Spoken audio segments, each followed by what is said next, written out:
Bismillahirrahmanirrahim. Alhamdulillahirrahmanirrahim. Allahumma salli wa sallim ala Sayyidina Muhammadin fi kulli lahzatin abada adada ni'amillahi wa ifdalih. Allahumma akrimna bi nuril fahmi wa akhrijna min dhulumatil wahmi waftah lana abwaab rahmatik wanshur alina hikmatan ya arhamar rahimin. Allahumma inna nas'aluka rahman nabiyyin wa hifdzal mursalin wa ilhamal malaikatil muqarrabin. Allahumma aghnina bil ilmi wa zayyinna bil hilmi wa akrimna bit taqwa wa jamilna bil afiyah ya arhamar rahimin. Rabbana atina min ladunka rahmah wa 'allimna min ladunka ilma. Subhanaka la ilma lana illa ma 'allamtana innaka antal alimul hakim. Sallallahu ala sayyidina Muhammadin wa ala alihi wa sahbihi wasallam. Bismillahirrahmanirrahim. Alhamdulillahirabbil alamin. Wassalatu wassalamu ala asyrafil anbiya'i wal mursalin sayyidina wa habibina wa syafi'ina wa nuri qulubina Muhammad habibi rabbil alamin wa imamil ghurril muhajjalin wa ala alihi wa sahbihi ajma'in. Subhanaka la ilma lana illa ma 'allamtana innaka antal alimul hakim. Rabbi shrah li sadri wa yassir li amri wa hlul 'uqdatam min lisani yafqahu qawli. Amma ba'du. Yang saya muliakan dan saya hormati serta saya cintai anak-anakku sekalian, baik yang sudah lama maupun yang baru, karena seorang guru itu adalah ayah dan murid itu adalah seorang, sebagaimana disampaikan oleh Nabi kita Muhammad SAW, ababuka salasatun, ayah kamu itu ada abuka alladhi waladak, abuka alladhi allamak, abuka alladhi tazawwajta ibnatahu. Ayah kamu itu ada tiga. Yang pertama ayah kamu yang melahirkan, yang kedua adalah ayah kamu yang mengajarimu, dan yang ketiga adalah ayah kamu yang kamu kawin dengan anaknya. Itu semua tiga macam ayah dan juga tiga macam ibu jikalau wanita. Alhamdulillah, pada malam ini kita mengawali taklim yang biasa kita laksanakan setiap hari Minggu malam Senin dan juga hari Selasa pagi serta hari Kamis dan hari Jumat malam Sabtu dengan tema halal bihalal yang sudah direncanakan sebelumnya oleh Al-Mukarramah dari mulai hari Rabu kemarin, tapi belum lengkap. Hari Kamis belum lengkap, hari Sabtu juga belum lengkap karena ustadznya pergi, jadi belum lengkap. Nah, sekarang baru lengkap. Nah, masalahnya lengkapnya juga terlambat gitu. Mohon maaf, ini halal bihalal sudah melakukan sebuah kesalahan, jadi saya terlambat nunggunya lama kalian semuanya. Tapi bagaimana lagi terlambatnya Ustadz karena sebuah udzur syar'i, yaitu menerima tamu-tamu yang nggak bisa ditinggal. Setelah sekian lama baru kita akan lanjutkan. Ini cuma tema halal bihalal, jadi jangan khawatir, nggak terlalu lama. Ada dua hal yang akan kita sampaikan dan semuanya bersumber serta berdasar dan berujung kepada ilmu Nabi kita Muhammad SAW. Yang pertama adalah pesan kepada para anak-anak kita yang memang sebelumnya sudah belajar di sini atau anak-anak yang lama. Pesan untuk mereka adalah kalian harusnya mengevaluasi diri. Alhamdulillah kalian mendapatkan kenikmatan daripada Allah Subhanahu wa taala, masih dipanjangkan umur, disehatkan badan, masih diberikan taufik dan hidayahnya, dan masih diberikan kesempatan untuk meluputkan dosa-dosa kita yang telah lalu. Dan pesan semacam ini dari seorang guru kepada muridnya adalah pesan dari seorang Nabi kepada umatnya, di mana Nabi kita Muhammad SAW telah bersabda, seharusnya seorang hamba itu diantara dua ketakutan. Yang pertama, takut terhadap waktu yang lalu. Yang kedua, takut terhadap waktu yang akan datang. Di mana kata Nabi Muhammad, di waktu yang lalu kita nggak paham. Ada dua hal waktu yang lalu itu. Waktu yang telah kita lewati, baik di bulan Ramadan maupun bulan-bulan lainnya, baik tahun kemarin maupun tahun-tahun yang lainnya, ada dua hal yang seharusnya merisaukan kita semuanya. Karena memang bukan berada di tangan kita, bukan di tangan orang tua, bukan di tangan guru. Walaupun mereka itu ada sebagiannya merupakan simbol-simbol ataupun tanda-tanda yang dapat kita jadikan sebuah bukti akan apa yang terjadi, apa yang diridhoi, apa yang dilakukan dan ditindakan oleh Allah sebagai Tuhan kita semuanya. Yaitu yang pertama adalah, apakah benar dan pasti serta sudah dinyatakan untuk kita semuanya, sholat yang kita laksanakan, puasa yang sudah kita jalankan, ibadah-ibadah lainnya juga, serta akhlak-akhlak yang kita peragakan, apakah sudah pasti diterima oleh Allah? Apakah kita itu tidak melihat dan belajar serta menyikapi tindakan kita tersebut seperti yang disampaikan Nabi SAW? Kalau ada seorang yang selama sebulan suntuk melaksanakan berbagai macam ibadah, siang hari puasa, malam hari semalaman sholat malam, tapi timbul dalam hatinya sifat ujub yang mengatakan bahwasanya alhamdulillah saya sudah bisa menjalankan itu semua tanpa dinisbahkan kepada Allah yang memberikan hidayah, yang memberikan kekuatan, yang memberikan kesempatan, yang memberikan kekuatan, energi dan sebagainya. Maka semua ibadah itu dimusnahkan dan dipupuskan pahalanya hanya dalam satu lintasan. Kita merasa jawab, wah alhamdulillah saya bisa menjalankan itu semuanya, langsung dihapus semuanya dosanya. Itu untuk kebaikan yang kita lakukan, belum tentu ada pahalanya.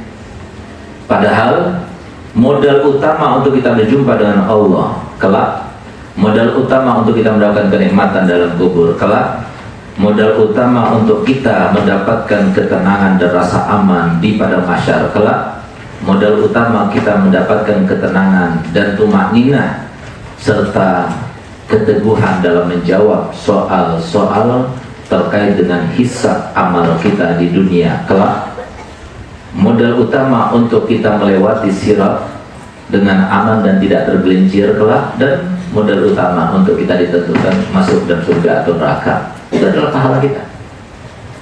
Sekarang kalau kita tidak tahu bagaimana pahala yang telah lalu itu diterima atau tidak, pahala ngajar kita, pahala dakwah kita, pahala ngaji kita, pahala ibadah kita yang lainnya, kita tidak tahu. Harusnya jadi sebuah kerisauan buat kita semuanya, sebuah kegalauan buat kita semuanya. Kalau seumpama pahala yang kita lakukan pun kita tidak bisa menjamin bahwasanya itu diterima oleh Allah Ta'ala, sebagaimana dikatakan oleh Syekh Al-Habib Umar Mukhdar Ibn Abdurrahman As-Segaf. Umar Mukhdar itu ada dua, ada Umar Mukhdar bin Abdurrahman As-Segaf, ada Umar Mukhdar bin Syekh Abu Bakar bin Salim. Habaib dari kalangan Al-Mukhdar yang ada sekarang itu bukan dari Umar Mukhdar yang bin Abdurrahman As-Segaf, tapi Umar Mukhdar bin Syekh Abu Bakar bin Salim. Beliau katakan, kalau seumpama aku tahu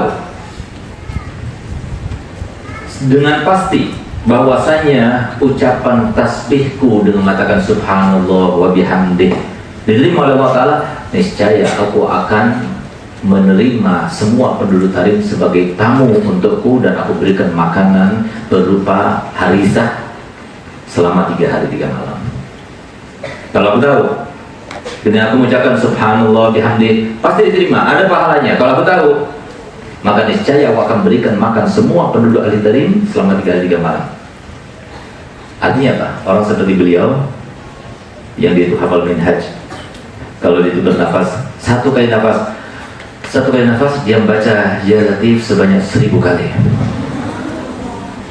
Orang yang tidak pernah melakukan terlintas dalam hatinya untuk berbuat maksiat, Orang yang dekat kepada Allah, kenapa dikatakan mihdhar? Di mana disebut? Di situ dia datang. Oleh karena dikatakan al-muhdhar. Nah ini ternyata beliau pun semacam itu. Dia seorang wali, seorang kutub yang menggantikan ayahnya. Tapi lihat bagaimana dia itu merasa apa yang dilakukan belum tentu diterima. Nah oleh karena itu ketakutan yang harus jadikan sebuah pemikiran buat kalian semua. Sudah kita itu belum pasti amal ibadah kita diterima oleh Allah Ta'ala, ditambah lagi kita mau nambah dosa. Nah, harus dijadikan sebuah pengingat bagi kita semuanya. Yang kedua, yang harusnya dijadikan sebuah sebab untuk kerisauan kita adalah dosa-dosa yang kita lalu sudah dihapuskan oleh Allah Ta'ala atau tidak. Dosa-dosa yang lalu yang sudah kita lakukan bisa jadi itu menjadi sebab murkanya Allah kepada kita. Nabi Muhammad telah bersabda, ada 3 hal disembunyikan dalam 3 hal. Allah menyembunyikan ridhonya dalam taatnya. Tidak dikatakan taat yang berpahala besar atau berpahala kecil. Allah menyembunyikan murkanya di dalam maksiatnya. Tidak disebutkan maksiat Allah yang besar dosanya atau maksiat yang kecil dosanya, dan tidak disebutkan. Kemudian yang ketiga, Allah menyembunyikan walinya di antara hambanya. Nggak disebutkan walinya itu harus dari kalangan laki, harus dari kalangan kiai, harus dari kalangan habaib, tidak. Tapi siapapun daripada hamba Allah bisa menjadi kekasih Allah Subhanahu wa Ta'ala. Nah, jadi di sini harusnya kita menjadi risau, galau pikirannya. Ya Allah, dosa dulu sudah diampuni tidak ya? Oleh karena itu, bagaimana perkataan dari seorang presiden kita atau mantan presiden kita yang semoga Allah melaknati dia, yaitu Presiden Muhammad Soeharto, di mana beliau katakan, catatlah kebaikanmu di atas pasir dan ukirlah kebaikan orang lain di atas batu. Catatlah kebaikanmu di atas pasir dan ukirlah kebaikan orang lain terhadapmu di atas batu. Artinya kalau kita tulis di atas pasir, tidak berlalu beberapa saat akan dihembuskan angin dan kemudian akan hilang itu sama sekali. Kalau kita berbuat baik, lupakan. Itu maksudnya. Tapi kalau orang lain berbuat baik pada kita, jangan pernah lupakan. Kita harus membalasnya. Dan itu merupakan sebuah akhlak yang baik yang diajarkan oleh Nabi kita Muhammad SAW. Maka di sini Ustaz mungkin terlambat datangnya pas tanggal 10, ada yang memberikan hadiah kepada Ustaz apapun bentuknya, maka Ustaz ucapkan terima kasih. Kalau nggak diketahui namanya lebih besar pahalanya. Tapi Ustaz sebagai seorang yang diberikan, Ustaz ucapkan banyak terima kasih. Semoga Allah balas dengan keberkahan ilmunya, kemudahan urusannya, dimudahkan untuk bermimpi Rasulullah SAW. Nah, jadi mohon maaf tidak sebutkan satu persatu. Nah, tapi Ustaz sangat senang karena kalian memberikan sesuatu, itu tanda berarti kalian menghargai Ustaz dan tanda bahwa kalian menganggap Ustaz sebagai orang tuanya. Nah, jazakallah khairan jazak. Nah, jadi kita diperintahkan seperti itu. Ada orang berbuat baik, kita balas kebaikannya. Tapi kalau sumpah kebaikan kita, jangan pernah diingat. Kalau kita mengingat kebaikan kita, akhirnya jadi seperti tadi, sebulan lamanya habis karena lintasan ujub dari hati kita. Nah, oleh karena itu pesan kita kepada anak-anak yang lama, mulai tadi kan tidak membahas bulan Ramadan kemarin kan, membahas yang lalu-lalu, apalagi yang bulan Ramadan kemarin, gitu maksudnya. Kalian sudah dikasih mujahadah, sudah dilaksanakan belum? Itu perintah dulu. Kalian diperintahkan untuk menjalankan ilmu yang kalian ketahui, sudah dijalankan belum? Nah, itu adalah sebuah pertanyaan yang harus ditanyakan kepada kita. Nah, sehingga kita lihat sekarang yang tadinya kurus sekarang gemuk, yang tadinya bersinar sekarang agak hitam. Jadi ingat ya, yang namanya cahaya itu didapatkan bukan dengan sinar lampu, bukan sinar kecantikan, tidak, tapi yang namanya cahaya muka itu tampak berasal dari hati. Sehingga aura dari seseorang itu terletak di mana, bersumber di mana? Bersumber dari hatinya, bukan bersumber dari mukanya, wajahnya cantik sehingga bersinar-sinar. Tidak, sinar itu berangkatnya daripada cahaya ibadah. Dan semua yang kita lakukan pasti ada bekasnya. Mata kita gunakan untuk maksiat, mata kita akan ada bekasnya. Walaupun bukan semua orang yang tahu, tapi yang pasti orang-orang tertentu akan tahu itu. Sehingga jangan sampai kaget kalau semua ada orang yang baik itu kemudian melihat kita itu nggak suka, berkumpul sama kita nggak suka, bahkan kadang-kadang benci kepada kita. Karena apa? Sesuatu yang ada di dalam anggota badan kita yang sudah kita gunakan maksiat itu membuat orang yang soleh, membuat orang dekat pada Allah itu sesuatu yang menjijikkan. Ibaratnya sama seperti ini. Al-Habib Ahmad bin Thalib Al-Aqtas yang ada di mana? Di Pekalongan, Syekhul Khalid. Beliau itu lama nggak melaksanakan sholat Jumat. Pada sholat Jumat itu hukumnya apa? Wajib. Tapi dia nggak mau. Akhirnya datang Habib Abdullah bin Umar bin Yahya dari Hadramaut. Lalu dia katakan, "Gal Habib, ayo kita sholat Jumat. Saya dengar kamu tidak sholat Jumat. Bagaimana kamu meninggalkan sholat Jumat padahal kamu itu adalah seorang panutan umat?" Apa kata Habib Abdullah? "Iya, tapi saya mazur." Akhirnya kata Habib Abdullah, "Aku lihat kamu tidak ada uzur syar'i. Sakit tidak, jalan bisa, kesempatan ada. Kenapa kamu itu katakan bahwasanya kamu itu uzur?" "Pokoknya saya punya uzur," kata beliau. "Aku nggak bisa berangkat Jumat." Tetap masih dipaksa. Karena Habib Abdullah itu kan seorang faqih, seorang ahli syariah, sama seperti Nabi Musa itu. Dia kan marah-marah kepada Nabi Khidir. Kenapa kok kapalnya yang bagus-bagus kemudian dibolongin? Nah, ternyata kan ketahuan raja yang zalim itu mengambil setiap kapal yang tidak rusak, yang rusak dibiarkan, jadi selamat deh. Nah itu, jadi sebagai seorang yang syariah, Nabi Musa dia mengingkari, nggak boleh itu. Masa ketemu sama anak-anak muda, anak kecil yang masih lucu-lucunya, ganteng lagi, udah itu dipegang kepalanya dipeluntir sampai patah, mati deh. Nabi Musa nggak bisa diam, lihatnya semacam itu, ditegurnya. Maka Nabi itu dia menegurnya, katakan, siapa suruh kamu itu belajar padaku? Aku sudah katakan di awal, kamu itu tidak akan sampai bersamaku. Nah, jadi ternyata ilmu Allah itu berbeda-beda, makanya di sini kita harus berdoa pada orang lain. Jadi semua itu ada metodenya, semua itu ada caranya. Nah, ini juga Habib Abdullah nggak terima gitu. Akhirnya katanya, Habib Abdullah di akhir kamu itu sebagai seorang tamu, saya hormati, saya muliakan, besok kita akan Jumatan. Besoknya beliau berdua siap-siap. Ketika mau berangkat Jumatan, wajahnya Habib Abdullah bin Umar bin Yahya itu diusap oleh Habib Abi Thalib. Begitu diusap, mulai keluar dari rumah, dia kaget melihat kepala-kepala orang itu berubah. Ada yang berubah menjadi anjing, ada yang berubah menjadi babi, ada yang berubah menjadi ular, ada yang menakutkan, ada yang kayak lampir, ada yang serem dan sebagainya. Tambah lagi begitu dia masuk masjid, kepalanya orang itu macam-macam, dengan berbagai macam kepala binatang dan sebagainya. Sehingga adanya dia di antara mereka dalam keadaan ketakutan, dalam keadaan menjijikkan, dalam keadaan risih, kumpul sama mereka itu. Nah itu loh, itu yang ditampakkan.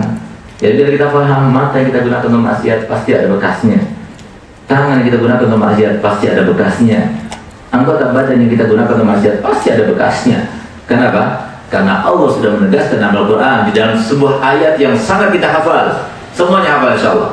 Apa itu? Wa may ya'mal mithqala dzarratin khairan yarahu fid dunya qabla al-akhirah. Di dunia akan tampak. Di dunia akan tampak, sebelum di akhirat di dunia sudah tampak. Nah, jadi Ramadan kemarin ayo coba yang Facebookan tuh tangannya nah itu. Ini tangannya kelihatan. Benar-benar kemaksiatan. Sampai nggak tidur, sampai lupa nggak sholat duha, sampai lupa nggak tahajudan hanya untuk ngikutin medsos, hanya untuk melihat internet. Apalagi na'udzubillah di bulan Ramadan melihat sesuatu yang haram. Matanya yang biasa digunakan untuk memandang wajah gurunya, wajah orang alim, wajah yang mulia, wajah seorang yang dekat pada Allah, tapi digunakan untuk melihat setan, melihat orang-orang yang dikatakan oleh Habib Ali Habsyi Sayyidul Maulid bahwasanya mata jika memandang dan menatap kepada wajah orang yang dekat kepada Allah, sekali pandangan itu akan menimbulkan sebuah benih-benih keimanan setiap saatnya, setiap harinya, sampai 40 hari lamanya. Benih-benih keimanan tumbuh dalam hatinya, benih-benih hidayah tumbuh dalam hatinya hanya karena memandang wajah orang alim. Seorang wali Allah namanya Wasi', beliau katakan, kalau aku sudah merasakan ibadahku sudah melemah, ibadahku sudah tidak keruan, ibadahku sudah tidak ada lagi khusyuk, aku pandang wajah guruku Abu Yazid Al-Bustami. Kalau sudah lihat wajah guruku, maka 40 hari dalam keadaan tenang hatiku. Nah, itu maksudnya Imam Ali bin Muhammad Al-Ash'ari mengatakan, kalau sudah kita pandang wajahnya orang alim, orang dekat kepada Allah, satu kali pandangan akan menumbuhkan benih-benih keimanan dan hatinya selama 40 hari lamanya. Tapi sebaliknya, kalau kita melihat wajah-wajah penzina, wajah-wajah orang fasik, wajah-wajah orang kafir, wajah-wajah orang yang tidak sholat, wajah-wajah orang yang dimurkai oleh Allah, wajah-wajah ahli nar, maka pandangan itu akan menumbuhkan yang namanya benih-benih khuzlan, benih-benih kemunafikan, benih-benih kemusyrikan, benih-benih kekafiran dalam hatinya selama 40 hari lamanya. Hati-hati. Apalagi kalian itu seorang calon apa? Calon ibu.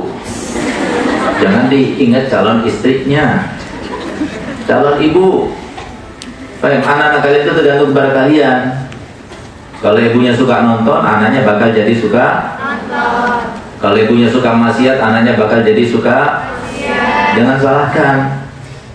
Kesian ayahnya, kesian suaminya, ternyata punya anak yang tidak sesuai dengan harapannya. Jangan salahkan suaminya, karena suaminya pendidiknya sedikit.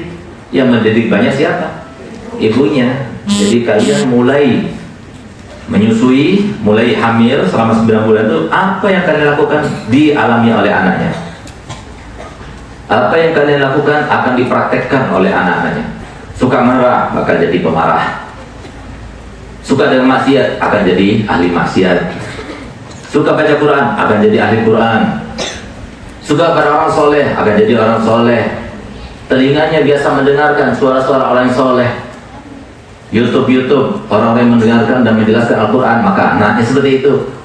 Telinganya didengarkan suatu erangan kemaksiatan dan sebagainya, sengaja dia semacam itu, maka anaknya tidak seperti itu, tidak jauh beda. Ada di antara kalian berharap anaknya seperti itu? Di antara kalian anaknya berharap suka nonton sesuatu yang dilarang dalam agama, suka mendengar sesuatu yang dilarang dalam agama, suka melakukan suatu tindakan dilarang dalam agama, suka melakukan suatu tindakan yang melawan kepada syariat, melawan kepada suami, melawan kepada orang tua, mau seperti itu? Nah, kalau nggak mau jangan lakukan. Nah, karena apa? Karena semacam itu sangat mengganggu kepada orang lain. Lihat bagaimana seorang yang menjaga organ-organ tubuhnya baik zahir maupun batin, yang selalu saya kisahkan kepada kalian semuanya untuk menjadi contoh buat kalian. Siapa dia? Abi Syuja. Siapa Abi Syuja? Yang mengarang kitab apa? Nah, kitab apa? Matan Abi Syuja itu loh. Nah, bukan Fathul Qaribnya, Fathul Qaribnya itu kan hasiahnya, sarahnya Ibn Qasim itu. Nah itu, beliau itu umurnya 120 tahun. Beliau umurnya berapa? 120 tahun, tapi beliau giginya masih lengkap. Kamu masih belasan tahun sudah giginya banyak yang tanggal, banyak yang bolong, matanya sudah rabun. Nah ini yang pakai kacamata itu kan banyak maksiat gitu. Makanya harus operasi mata, biar nggak pakai kacamata, biar nggak kelihatan orang ahli maksiat. Nah, ngerti ya? Nah, kalau dikatakan begitu, iya, anak banyak maksiat, gitu caranya. Jadi kalau ada sebuah kesalahan dinisbahkan kepada kita, katakan iya, memang benar. Jangan dimenangkan setannya dalam mata, oh itu nasihat buat orang lain, bukan buat saya. Enggak, semua nasihat kita dengar itu buat saya. Harusnya seperti itu. Untuk apa? Untuk menjadikan setan itu, menegaskan kepada setan itu, memastikan kepada setan itu, dan meyakinkan kepada diri kita bahwa setan itu adalah aduun Mubin apa dia dulu mubin? Hah? Seorang musuh yang sangat jelas. Paling jelasnya musuh itu adalah setan. Kenapa? Allah yang mengatakan. Kita punya musuh kan? Di kamar punya musuh, menganggap dia musuh itu musuh berarti. Di luar punya musuh, di mana-mana ada musuh. Ketahuilah musuh kita yang paling besar itu ya setan. Siapa yang tahu? Kita nggak perlu lihat setan. Lihatnya di televisi malampir itu. Terus bagaimana kita itu melihatnya? Nah, inilah maksudnya. Kalian itu belajar di pondok ini untuk supaya tahu ini setan, ini kelakuan setan. Jangan diikuti. Ajaran yang diajarkan Nabi kita Muhammad SAW adalah menyingkap segala misteri kepada kita, segala hijab yang menghijab hati kita untuk supaya kita tahu mana yang setan, mana yang bukan. Dan bagaimana orang dekat pada Allah Ta'ala. Dia seorang yang bernama Muhammad bin Hasan Jamalul Lail, datuknya para habaib bangsa Harun, datuknya para habaib bangsa Asri, Al-Junaid, dan juga Jamalul Lail sendiri. Nah itu beliau kalau baca Quran itu habis sholat isya nanti seperti kita sekarang ini habis sholat isya ngapain kita? Beliau seperti biasanya, bukan cuma sehari, 2 hari, seminggu, 2 minggu, sebulan, 2 bulan, tapi mulai belasan tahun umurnya sampai meninggal 80 tahun lebih, setiap malam nggak pernah tidur, tapi dia itu dengan Quran. Setiap malam apa yang lakukannya? Membaca Quran sampai khatam. Sampai kadang-kadang dia itu dari saking senangnya baca Quran, sampai dia itu nggak terasa kalau seumpama subuhnya itu sudah keluar. Kenapa? Terik matahari, panas, karena badannya akhirnya saya belum sholat subuh dari saking nikmatnya baca Quran. Kita tidak asik nonton sampai nggak paham. Azan pun masih nonton. Masya Allah.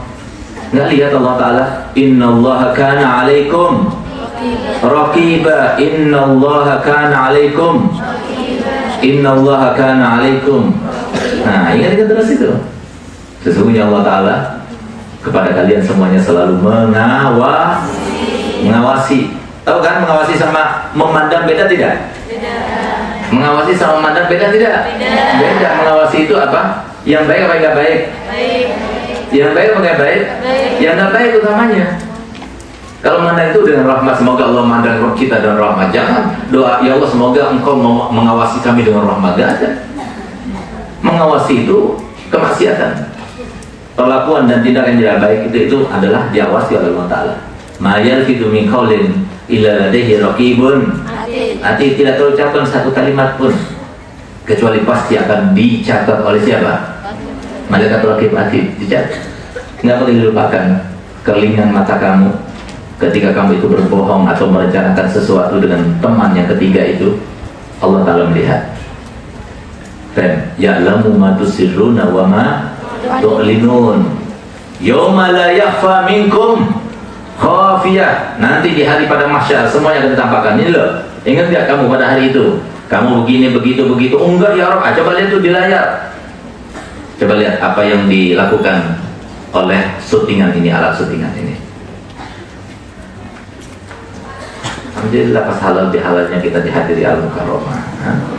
Semoga beliau menjadi sebuah inspirator bagi kalian semuanya, motivator buat kalian semuanya. Tapi sebelumnya kita doakan semoga beliau panjang umurnya, sehat badannya, dimudahkan segala urusannya, ditambah cinta kakeknya kepadanya, dan semoga beliau masih diberikan kesehatan yang syamil, yang kamil, dikembalikan kesehatannya seperti semula, dan kita tidak cuma memandangnya, tapi kita juga berkumpul dengannya kelak di pada mahsyar bersama Nabi kita Muhammad SAW. Amin ya rabbal alamin.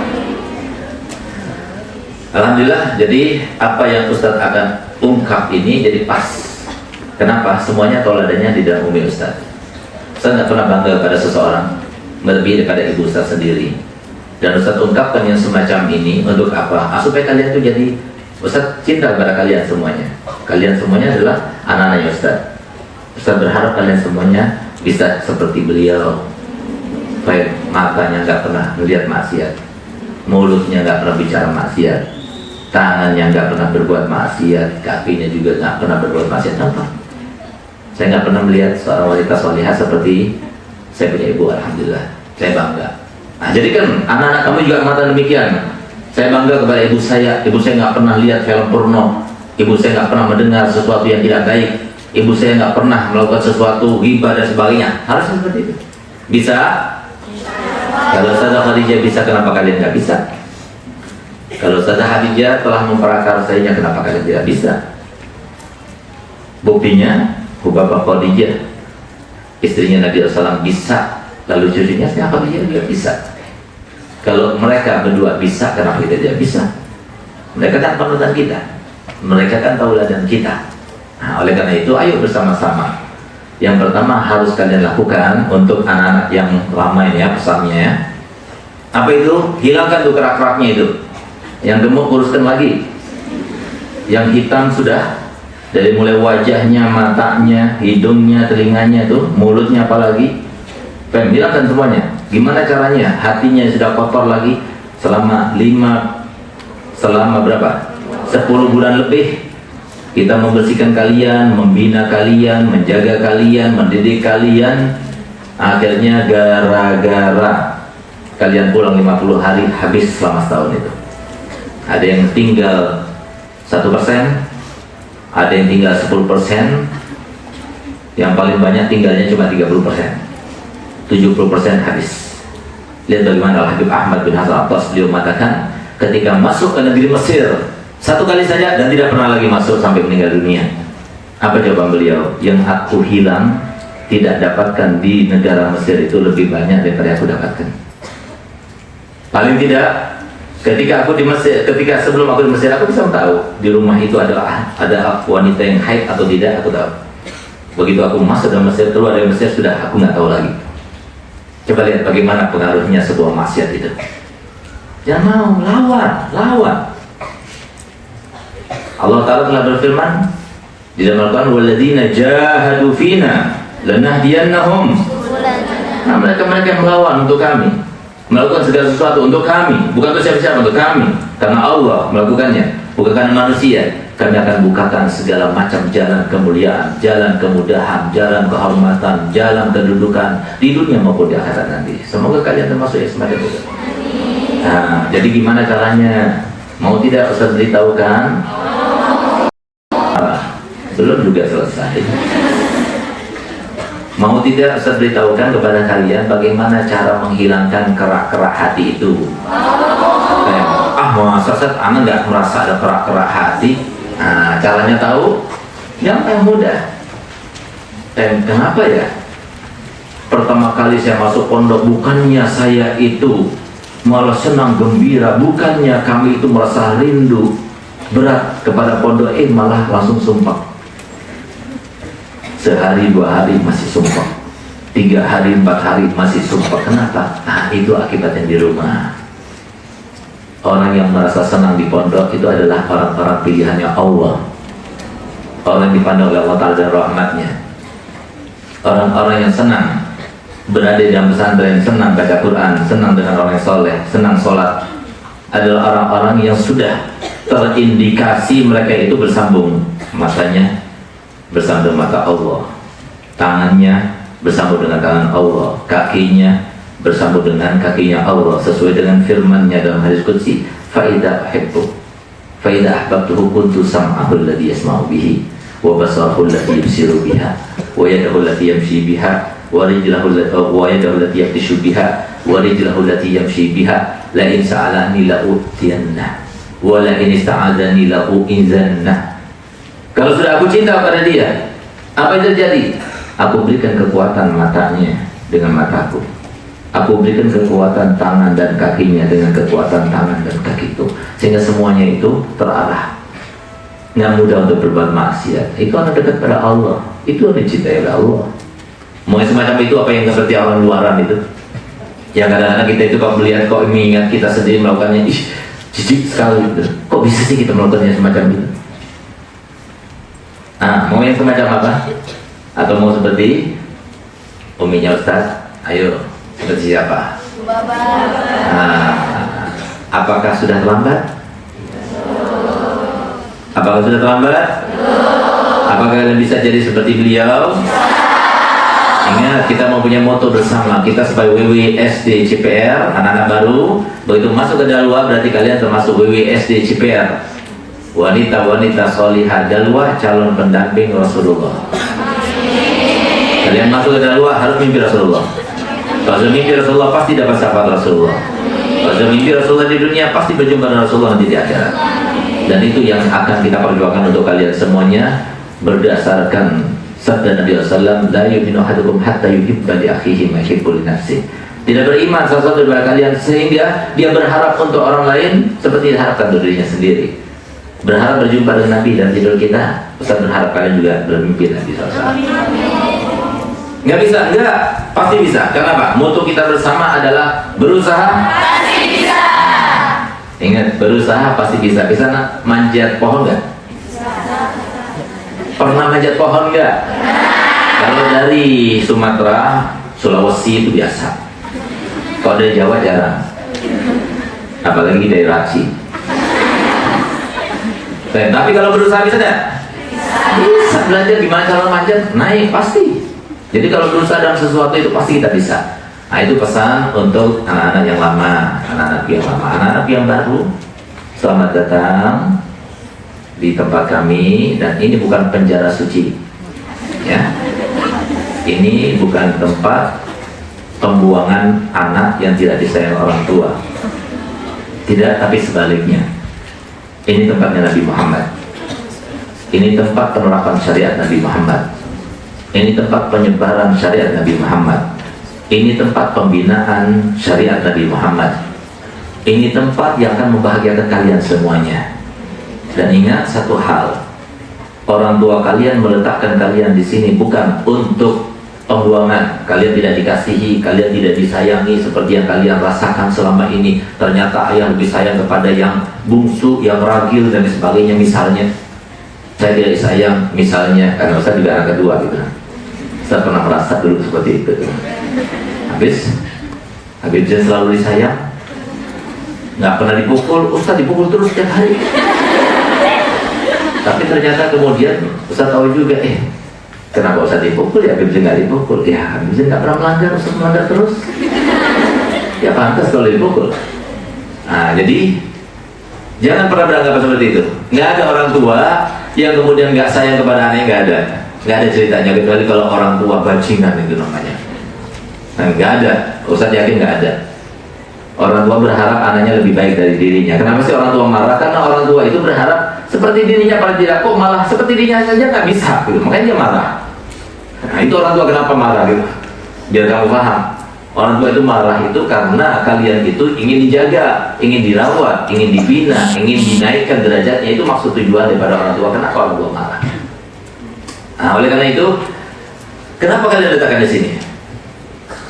Alasannya, kenapa orang tua itu meletakkan kalian di sini? Nah, saya jawab. Jadi, seseorang itu akan menjalani kehidupan di dunia ini bukan untuk bersenang-senang. Camkan baik-baiknya anakku semuanya. Setiap orang itu pasti sudah disiapkan cobaan-cobaannya.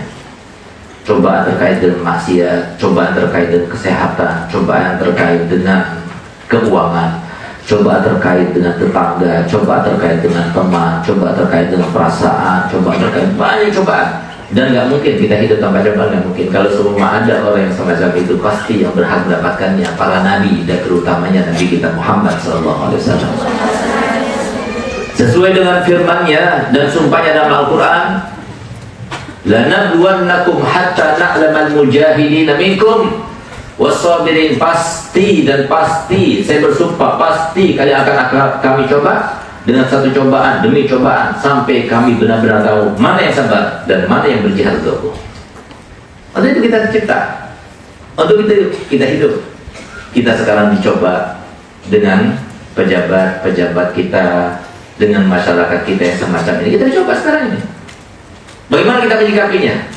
Itulah maksud yang Allah jadikan sebuah ujian dan cobaan bagi kita semuanya. Semoga kita termasuk yang berhasil. Kenapa ya? Orang-orang yang di luar sana itu banyak yang bunuh diri, terutama di Eropa, di Jepang, harakiri dan sebagainya itu. Kenapa kok banyak jadi budaya di tempat itu? Padahal orang itu kaya, padahal orang itu tenar, padahal orang itu cantik, banyak mau, tampan, banyak suka. Tapi kenapa dia itu saya bunuh diri? Sampai kita melihat, ya Allah mubazirnya, sampai cantik kok bunuh diri. Kita yang melihatnya itu seperti itu. Kenapa kok sampai seperti itu? Punya segalanya, jabatan punya, uang punya, kemewahan punya, kecantikan, kesempurnaan badan, fisik punya. Tapi kenapa dia bunuh diri? Nah, karena apa? Karena dia tidak punya iman. Mereka tidak punya sebuah landasan. Kita berbuat itu selalu ada landasannya. Kenapa kita makan? Kenapa kita makan? Kenapa kok lapar? Karena itu seorang manusia membutuhkan kebutuhan biologis, harus makan manusia. Selama dia itu masih dengan nalar kemanusiaannya, berarti harus makan. Kalau nggak makan ya pasti lapar. Tambah lapar, nggak dikasih makan pasti kalau habis sakit pasti mati gitu loh. Nah, jadi kenapa kita makan? Dasarnya itu adalah karena kebutuhan. Nah, itu loh maksudnya. Kenapa kita ibadah? Dasarnya ingin mendapatkan ridho-Mu ya Allah. Jadi kalau mau tahu, kalian semuanya pahami benar-benar. Zat yang paling mudah untuk ditampak, untuk dilihat itu siapa? Sesuatu yang harusnya kita tampak atau kita melihatnya itu siapa? Allah. Lebih mudah daripada kita melihat ke guru kita. Lebih mudah bahkan daripada kita melihat diri kita. Kalau kita mau lihat diri kita kan pergi mana dulu? Ngaca dulu, kita nggak perlu ngaca. Lihat ke atas Allah, lihat ke kanan Allah, lihat ke kiri Allah. Di mana kita? Di mana kita akan sembunyi untuk berbuat maksiat? Nggak malu kita. Siapa yang berikan suami yang baik itu? Siapa yang memberikan orang tua yang baik itu? Siapa yang memberikan segalanya yang baik itu? Siapa yang memberikan modal untuk beribadah itu? Nah, terus kepada Allah akan bermaksiat. Dan orang yang merasa bahwasanya sudah tahu dia Allah melihat kemudian dia tetap berbuat maksiat, berarti dia adalah orang yang kurang ajar pada Allah. Seakan-akan yang mengatakan, ya Rabb, lihatlah, saksikan, aku tahu engkau melihat aku, tapi aku akan tetap berbuat seperti ini. Aku akan menentangmu. Mau kita semacam itu? Tobat pada Allah. Jadi kalau ada lintasan maksiat yang semacam ini, lihat ke atas langit sambil mengatakan Allah, hilang itu semuanya. Itu kenikmatan waktu jalalah itu. Nah, untuk itu kalian semuanya itu diletakkan di pondok pesantren ini supaya kalian itu menjalani kehidupan ke depan. Karena orang tua kalian masalahnya harus mati. Mau nggak mau harus mati. Nanti kalau sudah mati orang tuanya Ustaz izinkan pulang. Nanti yang kita harus siap. Ini yang terjadi. Guru kalian harus meninggal, teman kalian harus meninggal, harus. Karena kita manusia. Nah, jadi artinya apa? Orang tua harus meninggal, guru harus meninggal, kerabat kita harus meninggal. Kita akan jadi sendirian nanti. Sebelum kita itu sendirian yang sebenarnya. Kapan kita sendirian sebenarnya? Dalam kubur. Kalau kamu mati, siapa yang mau menemani? Orang tua ada yang mau? Kamu misalnya sekarang merengek kepada orang tuamu, Mbah, Mi, kamu yang melahirkan aku, tolong dong aku, temani aku dalam kubur. Mau nggak? Silakan minta segala hal, aku akan berikan selama aku bisa. Tapi yang semacam itu, minta maaf. Pasti orang tua kamu ada demikian. Benci nggak mendengarnya? Hawas nggak mendengarnya? Nah, itulah manusia. Siapa yang menyertai kita? Di saat kita itu diuji, siapa yang menyertai kita? Yang menyertai kita hanya rahmatnya Allah yang memberikan segalanya untuk kita. Nah, kalau kalian nggak tahu, bagaimana kalian itu bisa sampai pada Allah? Bagaimana kalian itu bisa merasa tertawa ketika kita dicoba, kita tertawa? Bagaimana kalian itu merasa tidak kaget? Oh, ternyata ada gini, ada gini. Bagaimana caranya itu menyikapi semuanya itu? Caranya satu-satunya adalah dengan memperbanyak, membekali diri dengan ilmunya Nabi kita Muhammad SAW. Karena di dunia ini penuh dengan kemisterian. Kalian besok masih hidup apa tidak? Misteri kan? Kalian nanti bisa tidur apa tidak? Misteri bukan? Kalian berbuat maksiat malam ini atau tidak? Misteri bukan? Orang tua kalian meninggal kapan? Misteri bukan? Apa yang akan terjadi pada kalian nanti ketika pulang ke kamar? Kalian ditentukan di kamar berapa anak baru, ini semuanya misteri. Itu apa? Allah yang menentukan. Allah yang menentukan. Yang ditentukan Allah, itu yang terbaik. Seorang hamba itu tidak ada pilihan. Kalau sudah biasa dari sekarang kita memilih, maka nanti ke depan kita sulit untuk bermujahadah. Biasanya kita pasrah. Makam yang paling tinggi dalam makam kualitas itu adalah makam ubudiyah. Apa makam ubudiyah? Ya Allah, aku adalah hamba-Mu ya Rabb. Segala yang Kau putuskan untukku, segala yang Kau tentukan untukku, itu adalah terbaik untukku. Bantulah kami ya Rabb untuk menjalankannya dalam kehidupan kami. Itu bisa kita lakukan. Ustaz bisa berbicara semacam ini? Allah, bukan Ustaz. Siapa yang memberikan kekuatan Ustaz berbicara seperti ini? Allah. Siapa yang memberikan ilmunya? Allah. Siapa yang memberikan kesempatannya? Allah. Siapa yang memberikan kemahiran untuk berbicara? Allah. Siapa yang memberikan kemahiran sehingga bisa tertata rapi ucapannya? Allah. Apa? Adanya Ustaz itu apa? Andilnya Ustaz itu tidak ada sama sekali. Tapi yang ada fadlan minallahi wa rahmah, karunia daripada Allah, rahmat daripada Allah. Allah yang paling nikmat, Allah yang paling istimewa, Allah yang segala-galanya, Allah yang paling mengasihani kita. Kalau kita melihat bagaimana cintanya Nabi Muhammad kepada umatnya, sampai-sampai beliau mengatakan, tidak ada satu orang pun daripada umatku yang kakinya terkena duri kecuali dia merasakan sakit. Bukan demi Allah, aku merasakan sakit juga dalam hatiku. Orang tua tidak akan merasakan sakit ketika kita kakinya terkena duri. Rasulullah merasakan sakit. Ternyata cinta Nabi Muhammad kepada umatnya itu adalah satu rahmat yang Allah turunkan kepada hamba-hambanya semuanya. Masih ada 99 rahmat di sisi Allah. Gak mau kita menggapainya, gak mau kita dekat padanya. Bagaimana kita kalau dekat padanya? Dengan cara ini, belajar di pesantren, belajar ilmu agama, belajar akhlak yang baik, belajar bagaimana Nabi SAW menyikapi segala sesuatu yang dihadapinya, untuk kita jadikan sebagai tauladan sebagaimana perintah Allah kepada kita semuanya. Laqad kana lakum fi Rasulillahi uswatun. Untuk itu kita belajar sini, bukan belajar mencari dunia. Dunia itu sudah ditetapkan. Dari mulai kita lahir sampai kita meninggal sudah Allah tentukan. Berapa banyak orang tua yang tidak punya tapi anaknya menjadi orang yang kaya raya. Berapa banyak orang tuanya yang kaya raya tapi anaknya menjadi orang yang miskin, nggak punya. Allah yang menentukan semuanya. Yang kita itu sibuk dengan mengurusi hal yang semacam ini, tapi kita merupakan sesuatu yang mulia sisi Allah SWT. Cari, semuanya punya kesempatan, semuanya punya kesempatan untuk menjadi wali. Makanya Ustaz katakan selalu kepada kalian, wali Allah itu di dunia semuanya di muka bumi ini ada berapa jumlahnya? 124.000. Kita tidak tamak mengambil semuanya. Cukup untuk WWS di CPR 3.500 saja. Kalian tidak keluar dari pondok kecuali semuanya jadi wali Allah. Mau? Nah, kita dari sama Allah. Berusaha sekarang, rasakan. Setiap tindakan Allah itu rasakan. Ada teman yang baik, ada teman yang tidak baik, ujian. Allah yang menentukan. Apakah mungkin ada seorang teman yang berbicara dan mampu untuk mengucapkan suatu ucapan? Allah tidak berkehendak. Apakah mungkin ada seorang teman yang bertindak dengan suatu tindakan? Allah tidak berkehendak. Apakah mungkin ada suatu diaman yang berdiam? Allah tidak berkehendak. Ada mungkin? Kalau tidak mungkin, kenapa kita salahkan mereka? Mereka itu seperti boneka. Nah, oleh karena itu, alhamdulillah, semoga tatapan muka kalian, tatapan mata kalian kepada Baba Khadijah membawa keberkahan tersendiri, terutamanya bagi anak baru. Baik, semoga anak baru bisa meneladani beliau.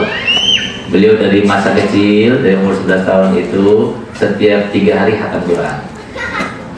Nah, sehingga jangan salahkan Allah kalau punya anak yang seperti Habib Zain, Abu Ya Ali Baharun, Habib Husin Baharun, Ustaz Darugaya Sering Nabi Rasulullah, Masya Allah. Nah gitu. Ya, kali doa buat doa apa dan halas ya. Doa. Nah, jadi akhirnya kita minta kepada Allah Ta'ala semoga tatapan kalian kepada beliau mendapatkan kemuliaan di sisi Allah, bersambung dengan tatapan-tatapan yang pernah menatap mukanya, yang pernah menatap hatinya. Nah, kita minta kepada Allah Ta'ala melalui lisan dan lidah daripada Al-Mukarramah, semoga yang baru mendapatkan keberkahan, yang lama mendapatkan kebersihan, dan semuanya mendapatkan kemuliaan di mata manusia maupun di mata Allah, di dunia mulia, di alam kuburnya mulia, di alam mahsyarnya mulia, dan di alam akhiratnya mulia, kemudian dimuliakan bersama Nabi Muhammad sallallahu alaihi wasallam. Nah, jadi kesempatan bagi anak-anak yang lama yang membetahkan anak-anak yang baru jadi jariah. Jangan dekati anak baru karena banyak makanannya. Nah, jadi yang dekat pada mereka karena Allah. Ayo betahkan, kalau betah dia karena ucapannya, rayuannya. Nah, kita berkorban. Nah, nanti berarti kita telah mendapatkan hadiah. Ayo kita mendengarkan doanya Mukarramah. Amin.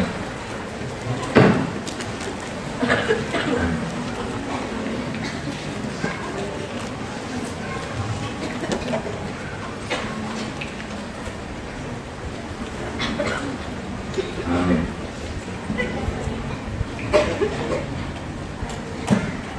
Amin. Amin.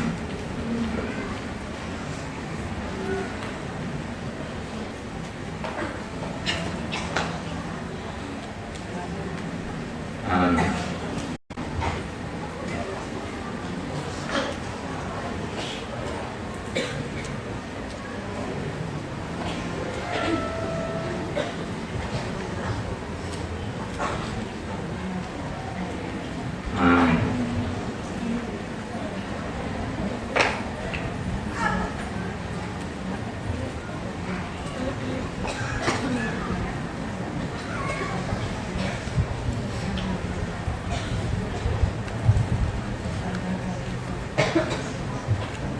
Amin.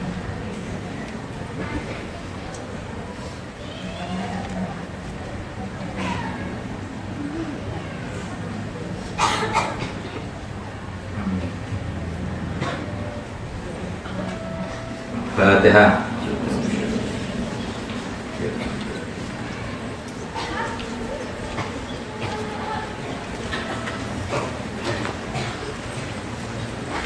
Ya Rabbana